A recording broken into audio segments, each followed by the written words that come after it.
mutanen narkon azaba su daban take a gobe kiyama. Shi yasa annabi Shu'aibu alaihi salatu wassalam shi ma ya wato anin gargadi mutanensa cewa wala tanqudul mikyala wal mizan, kada ku yadda ku tauye mudu, kada ku yadda ku tauye sikeli lokacin da kuka zo awo ko lokacin da kuka zo aunawa.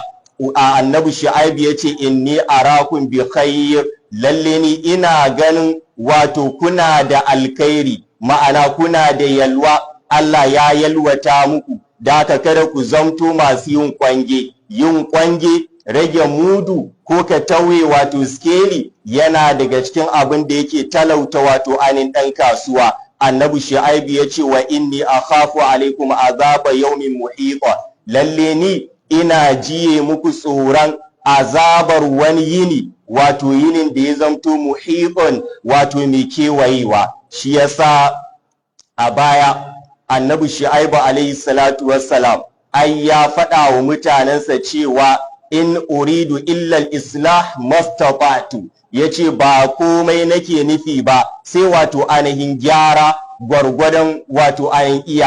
iyawata. Shi yasa abinda malamai suka fitar wato na fiqihu a cikin wannan faɗin annabi Shu'aibu in uridu illa al-islah, wato yana nuna cewa idan al'umma suka rike da'awar annabawa, suka rike wato abinda alqur'ani ya zo da shi, suka rike abinda annabi sallallahu alaihi wasallam ya karantar, babu shakka za a sami wato al'umma za su gyaru, gari zai gyaru, za a zauna lafiya, a rasa waɗanda suke 'yan shaye-shaye, a rasa waɗanda suke ɓarayi, a rasa waɗanda suke 'yan luwaɗi, a rasa waɗanda suke mazinata, a rasa waɗanda suke tauye mudu ko tauye skeli wajen wato anin awo, a rasa waɗanda suke zama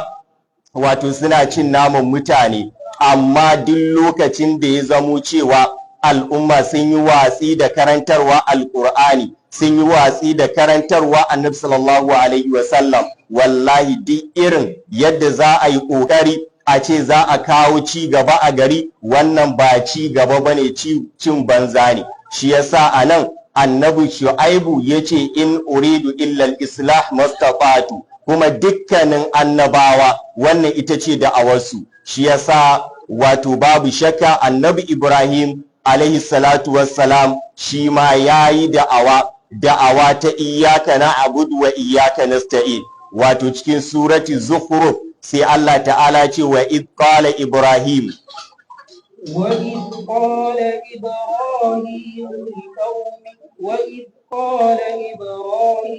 لأبيه وقومه إنني براء مما وإذ قال إبراهيم لأبيه وقومه إنني براء مما تعبدون. الله تعالى وإذ قال إبراهيم لأبيه، katina lokacin da annabi Ibrahim alayhi salatu wassalam ya ce wa da mahaifin shi wa qaumihi da kuma mutanen shi innani bara'un mimma ta'budun. Annabi Ibrahim ya ce lalle ni na barranta daga abin da kuke bauta mawa, illallazi fatarani ai illallazi khalaqani, sai fa wanda ya halice ni fa innahu sayahdin, lalle shine wanda zai dora ni akan hanya wacce take madidiciya. To a wannan ayar annabi Ibrahim alaihi salatu wassalam yayi da'awa ta iyyaka na'budu wa iyyaka nasta'in. A ina aka samu da'awar da yace innani bara'un mimma ta'budun? Kaga yana nuna kenan babu wanda zai bauta mawa sai Ubangiji subhanahu wata'ala. Sannan a cikin nan akwai wani fiqhu da aka ƙara fitarwa da Allah ya ce wa id qala Ibrahimu li abihi wa qaumihi, katina lokacin da annabi Ibrahim ya ce wa da mahaifinsa, ka duba ka ga mahaifin shi annabi Ibrahim ya faɗawa da kuma mutanensa cewa ni na barranta daga abin da kuke bauta mawa. Shi yasa ka duba ka ga darajar da Ubangiji subhanahu wata'ala ya bawa iyaye, martabar da Allah subhanahu wata'ala ya bawa iyaye. Shi yasa Allah ta'ala a gurare guda 4 a cikin alkur'ani sai da ya gwama wato bautar shi da kuma biyayya ga iyaye. Guri na farko akwai cikin suratul baqara, Allah ta'ala ya ce wa id akhadna mithaqa bani isra'ila وإذ قال وإذ أخذنا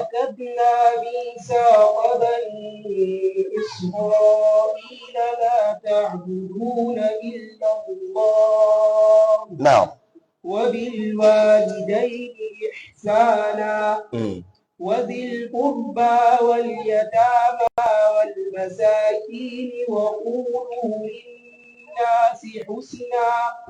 وأقيموا الصلاة وآتوا الزكاة ثم توليتم إلا قليلا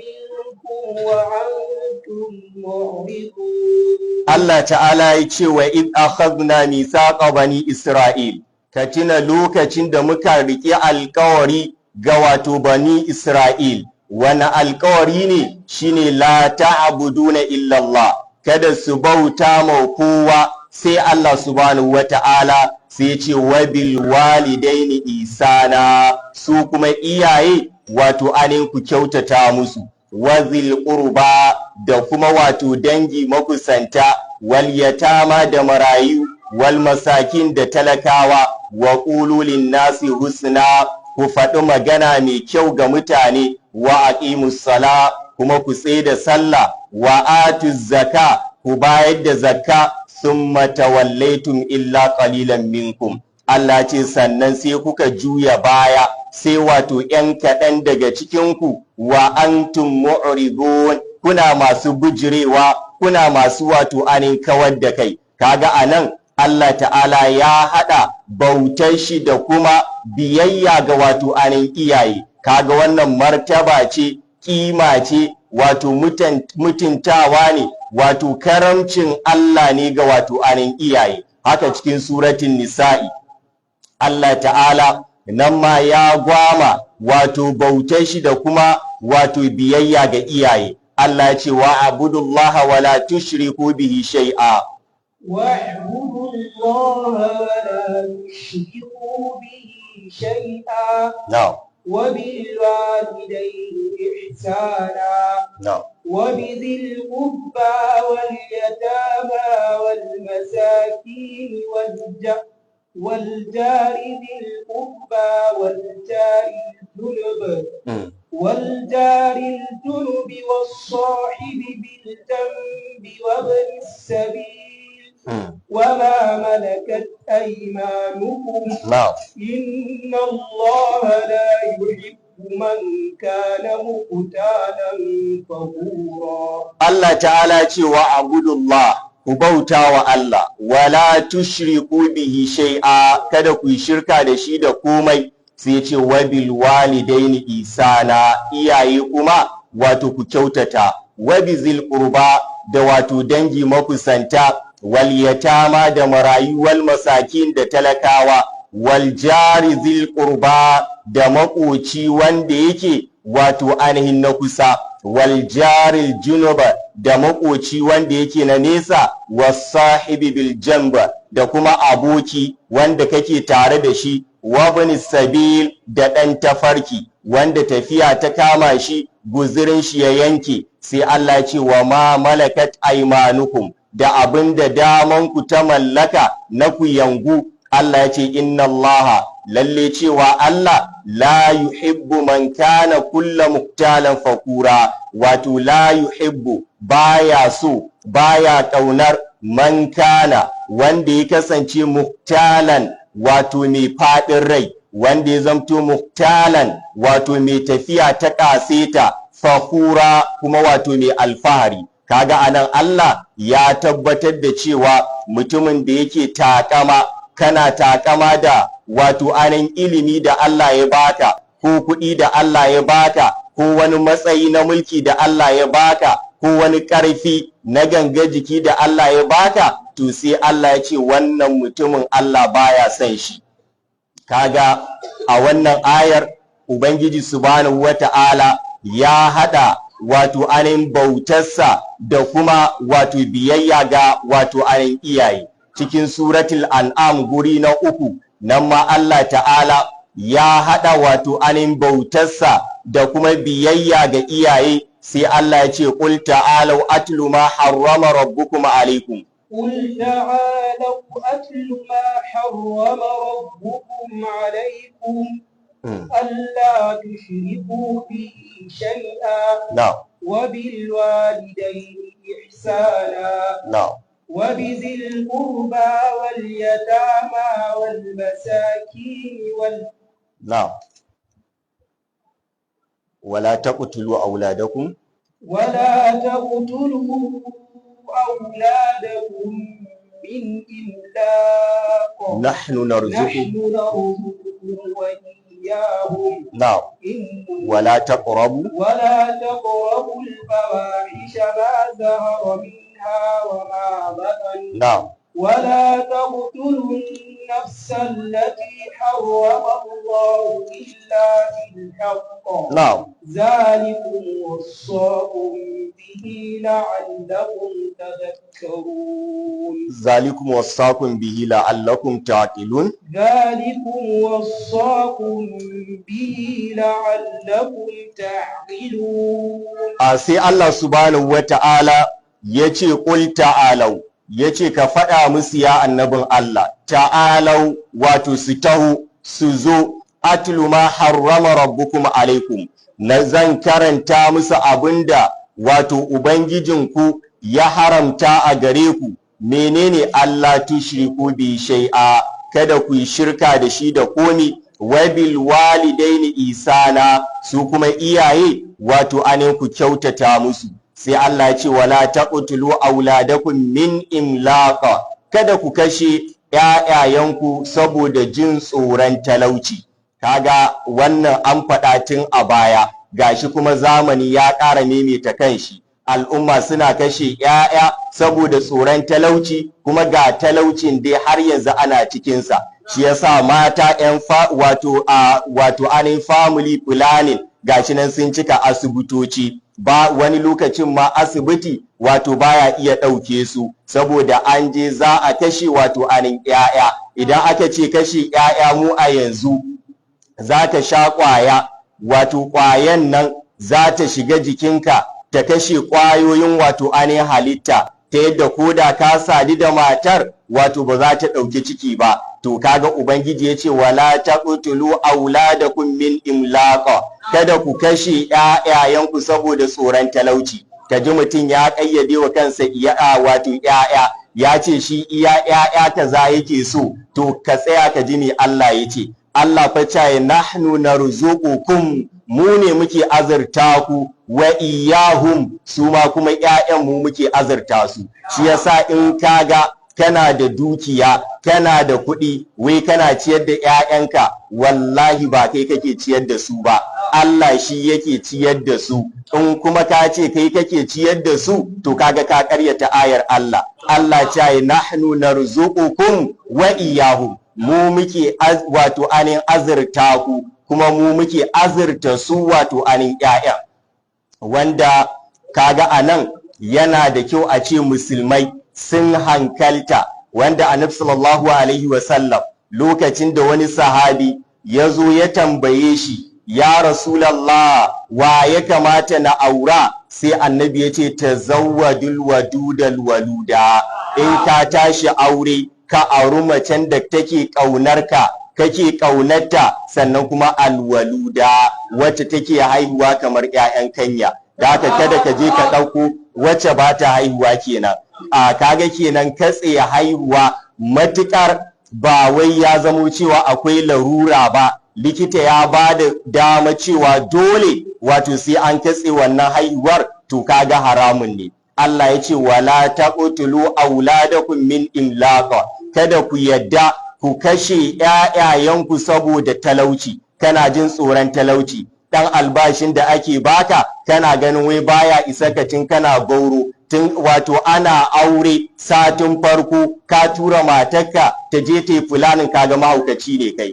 a tun kafin ka zo duniya. Allah ta'ala ya tattali arzikinka, Allah ta'ala ya tattali wato ainihin abin da zaka ci. Shi yasa cikin hadisi ingantacce Annabi sallallahu alaihi wasallam ya ce wa ma asabaka lam yakul liyuqti'aka wa ma akfa'aka lam yakul liyusibak. Duk abin da kaga ya same ka daman tun kan ka zo duniya Allah ya rubuta wannan abin zai same ka. Shi yasa ka duba ka ga ai kana da iyayenka watakila dattawa ne, manya ne, sun ga jiya sun ga yau, ka tambaye su sun yi fulanin, kaga za su gaya ma busi ba. To kai mahaukacin ina ne, ka tashi babanka yana kawo abinci bai gaza ba, kullum sai ya kawo, sai kai dan bana bakwai ka ce a yarinyar ta je ta fulanin. To yarinyar ita aka cuta,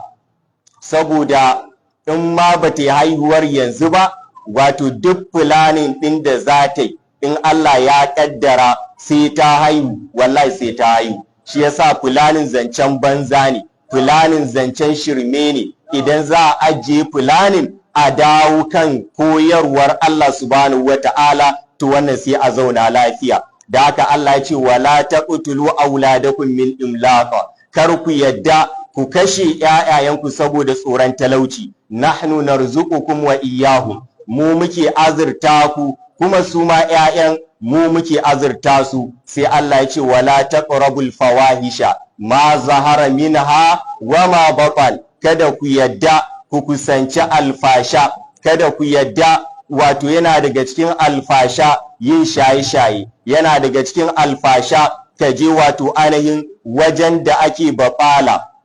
yana daga cikin alfasha a tara mata da maza a guri ai wato ainihin fati, yana daga cikin alfasha a tara maza da mata a yi ƙauyawa dai, wanda banda kai ba ƙauye ne ma ya za a yi ka yi ƙauyawa dai. Allah ya tseratar da kai daga ƙauyanci, Allah ya tseratar da kai daga wautar ƙauyanci, amma ka nuna butulci ga Ubangiji subhanahu wata'ala, ka ce za ka koma cikin wannan wato ainihin abin da Allah ta'ala ya kubutar da kai, ya tseratar da kai na wato ainihin ƙauyanci. Shi yasa Allah ya ce to wala taqrabul fawahisha ma zahara minha wa ma batan, kada ku yadda ku wato ainihin kusanci alfasha wacce take ta zahiri ta fili, da kuma alfasha wacce take wato ainihin ta ɓoye. Sai Allah ya ce wala taqtulun nafsal lati harrama Allahu illa bil haqq, kada kuma ku kashe rai wacce Allah ta'ala ya haramta a kashe face sai da wato ainihin haƙƙi. Su ne rayuka guda uku da Allah subhanahu wata'ala ya ce a kashe. Akwai annafsu bin nafs, mutumin da ya kashe rai shi ma za a kashe shi. Haka as-sayyibu zani, mutumin da ya taɓa yin wato ainihin aure aka samu ya yi zina, to wannan za a kashe shi. Sannan mutum na uku shine wanda ya zamto wato ya bar addininsa ya yi ridda, da haka wannan ba shi da amfani, wato ainihin za a kai su hannun hukuma sai ta kashe su. To kaga anan Ubangiji sai ce zalikum wasaqum bihi, wannan shine abinda Ubangijinku wato yake muku wasici da shi, la'allakum ta'qilun, dan ku zamto wato anin masu hankali, dan ku wato anin hankalta. A guri na hudu shine cikin suratul Isra'i, Allah ta'ala yace wa qada rabbuka alla ta'budu illa iyyahu wa qada rabbuka alla ta'budu illa iyyahu wa bil walidayni إحسانا إما يبلغن عندك الكبر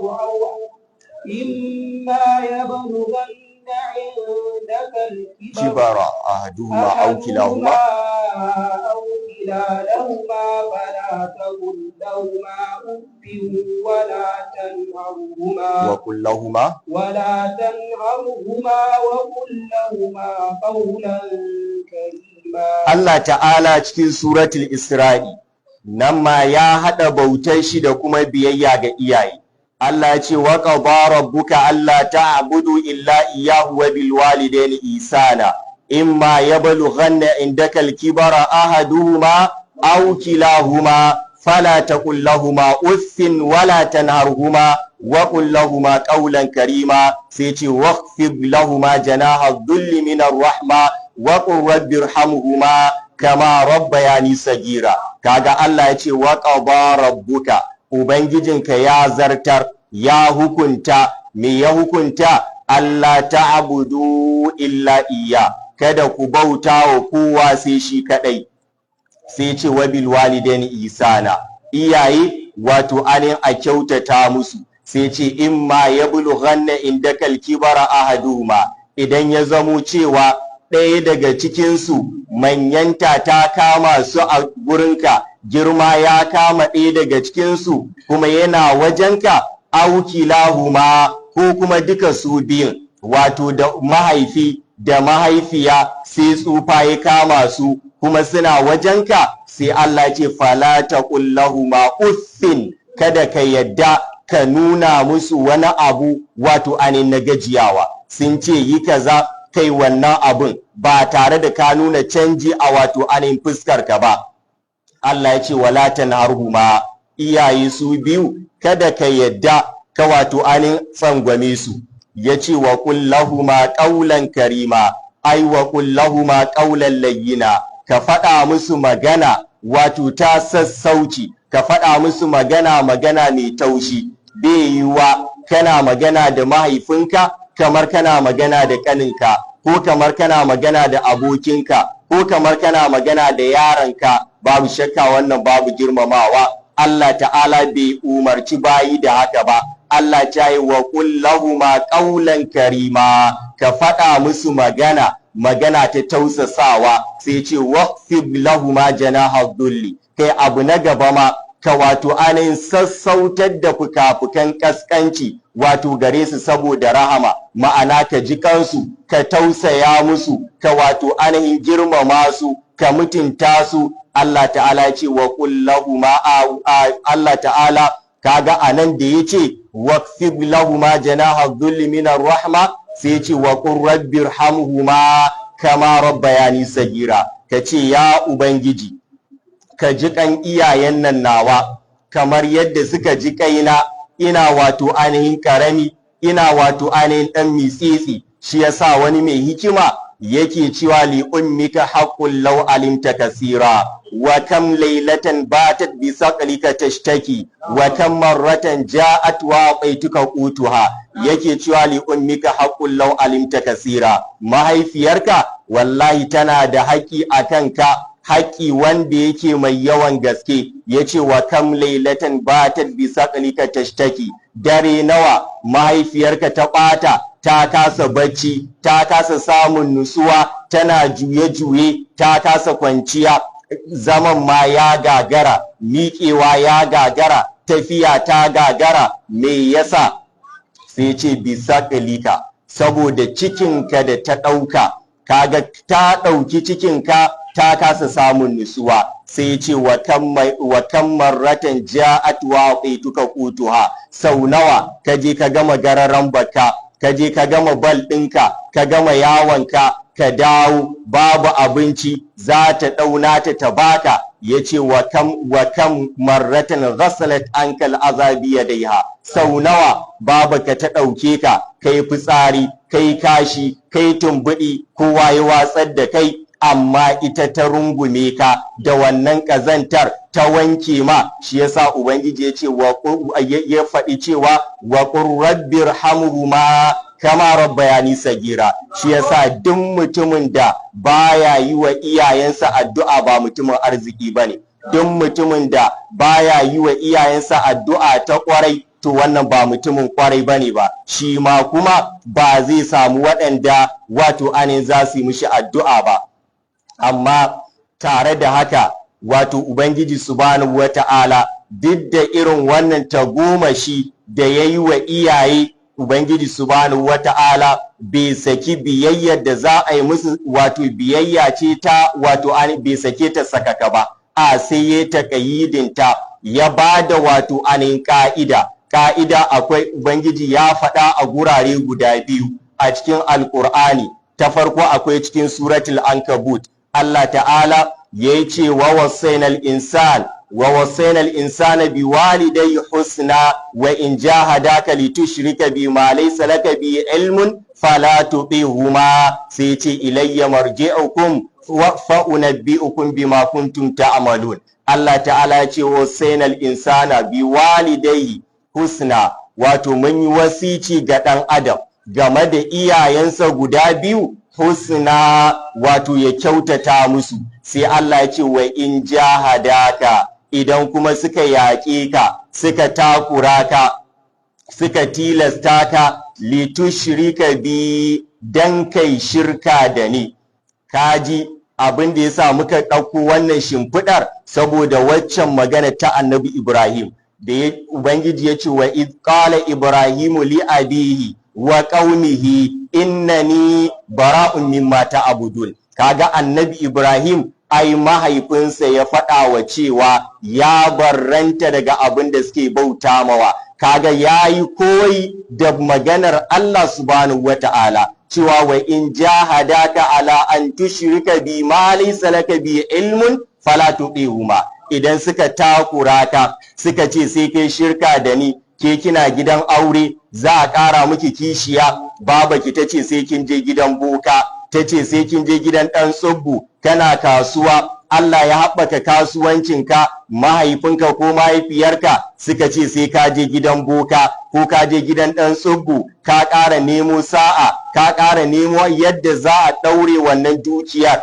yadda za a ɗaure bakin mutane, wanda a da me yasa ba a ɗaure bakin mutanen ba?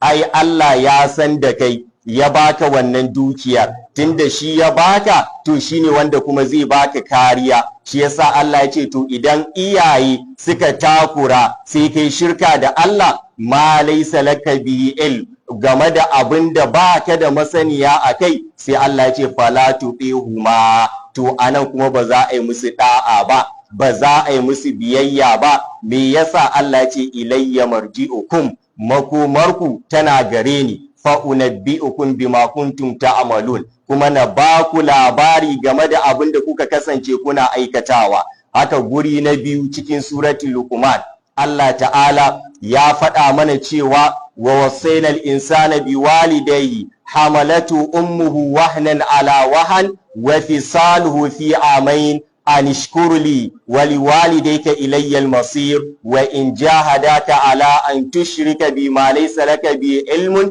fala tuṭihuma, sai ce wa sahibuhuma fi dunya ma'rufa wattabi sabila man anaba ilay thumma ilayya marji'ukum fa unabbi'ukum bima kuntum ta'malun. Kaga Allah ya ce wa wasaina